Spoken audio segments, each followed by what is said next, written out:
ज़हर फ़िक़्ह हनफ़ी की इन्होंने बात की है, तो हम सारे फ़िक़्ह हनफ़ी के मानने वाले हैं और इस मुल्क में अक्सरियत भी उन्हीं की है, सही, तो लिहाजा हम लोग उसी को कबूल करते हैं। ठीक है। और राह कि एतदाल अगर का जो औरतें पैगाम घर में वो एतिकाफ़ न करें तो गोया एक इबादत का जो बड़ा निज़ाम है उससे वो कट जाती हैं। तो उनको भी नेकी का शौक़ होता है, मर्दों से ज़्यादा उनको भी शौक़ होता है सही, कि वो भी नेकी करें, तो एक इतनी बड़ी नेकी से उनको महरूम कर देना। अब देखें ना, हज है, तो हज जो है ना वो अब औरतों को उसमें बहुत ज़्यादा तकलीफ़ होती है सही, बनिस्बत मर्दों के, सही, लेकिन ये है कि उसमें उनकी शमूलियत है। तो इसी तरीके से जो और इबादात हैं तो उसमें औरत का भी हक बनता है, और ख़ुद हुज़ूर अकरम सल्लल्लाहु अलैहि वबारक वसल्लम के ऐद में ख़वातीन ने एक दफ़ा ये बात की, जितने आकाम नाजिल होते हैं तो वो सारे मर्दों के हवाले से होते हैं, तो हमारे हवाले से जो है ना वो कोई चीज़ नहीं होती।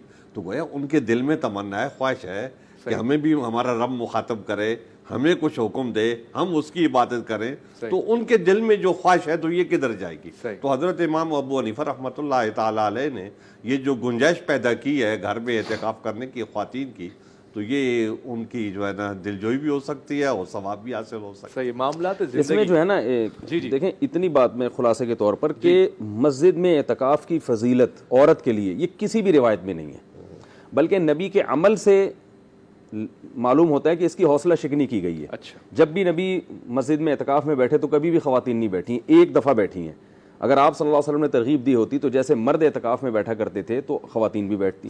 एक दफ़ा बैठी हैं, वो भी खुद उन ख़वातीन ने इजाज़त ली, आपने तरगीब नहीं दी, और वो भी नबी की ज़ौजात हैं जिनको फितने का कोई अंदेशा ही नहीं है क्योंकि शौहर के साथ बैठी हुई हैं। और यहाँ अजनबी औरतें आती हैं, अजनबी मर्दों के साथ बैठती हैं, और उसमें भी जब ज़्यादा हो गई हैं तो आपने वहाँ से भी ख़त्म कर दिया, उनको तरगीब नहीं दी है। तो तरगीब का जब कोई भी उनसर नहीं है तो कोई औरत, जब कोई तरगीब ही नहीं है तो वो बेचारी क्यों बैठेगी मस्जिद में जाके, ठीक है ना।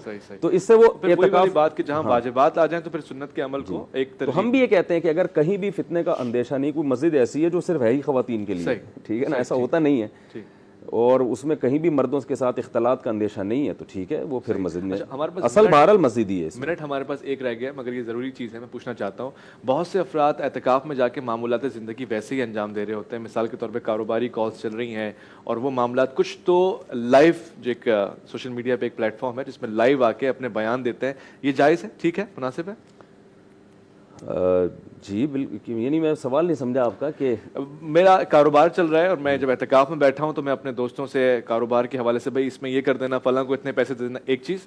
दूसरा, मैं अगर खुतबे देता हूं, तकरीर करता हूं, तो लाइव आकर मैं अपने दोस्तों से मुखातिब हूँ, एहतिकाफ में बैठे हुए फेसबुक पे या इस तरह लाइव आके मैं लोगों से मुखातिब हूँ। देखें, जो मुबाह काम है वो मस्जिद में भी मुबाह है, वो अगर कोई ज़रूरत की बात है, कारोबार की भी हो या कोई भी चीज़ हो, कर सकता है एहतिकाफ में बैठ के भी, लेकिन बिल्कुल उसमें ही मशगूल रहना और पता ही न चले कि आप एहतिकाफ में आप अपना बिजनेस संभाल रहे हैं। मतलब यह है कि ज़रूरत के तख्त तो वो कोई बात कर सकते हैं, लेकिन वो जैसे दुकान में बैठ के कारोबार करते हैं या ऑफिस में बैठ के, इस तरीके से इजाज़त नहीं। ठीक, खूबसूरत हो गया। आज की गुफ्तगू को यहाँ पे तमाम करते हैं। बहुत शुक्रिया मुफ्ती साहब, खासतौर से आपका भी। शाह साहब, बहुत शुक्रिया आपका, आज आपने कीमती वक्त दिया और बहुत मुश्किल मसाइल को बहुत ही आसान कर दिया हमारे लिए। हिकमत रमज़ान में अब तक के लिए इतना ही। इरफान रमज़ान में आज इंशाअल्लाह